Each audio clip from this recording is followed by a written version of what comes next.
luxury two-door Range Rover SV Coupe axed. The Range Rover SV Coupe has been axed before a single example has been delivered, Land Rover has confirmed.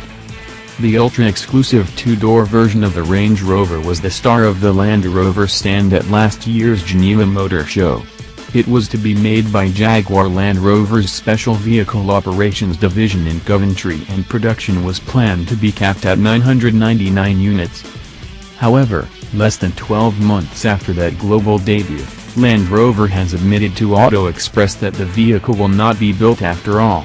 A source insisted that the decision is not related to demand, although Land Rover has declined to reveal how many of the 999 potential order slots were filled. "We've taken the difficult decision to inform our customers that the Range Rover SV Coupe will not proceed into production," said a spokesman. "Instead, we're focusing our resources and investment on the next generation of world-class products."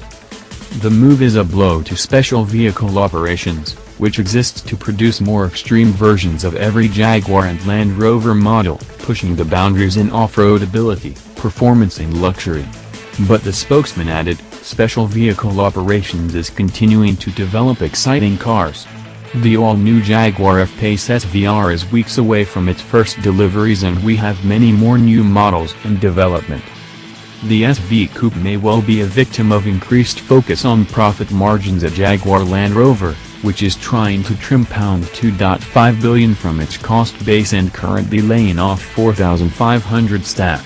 The car carried over just two body panels from the regular Range Rover, the lower section of the tailgate and the bonnet, and this highly bespoke approach may have focused too much on exclusive clients and not enough on bottom-line profitability. The collapse of sales in China, a potentially key market for the vehicle, may also have influenced the decision.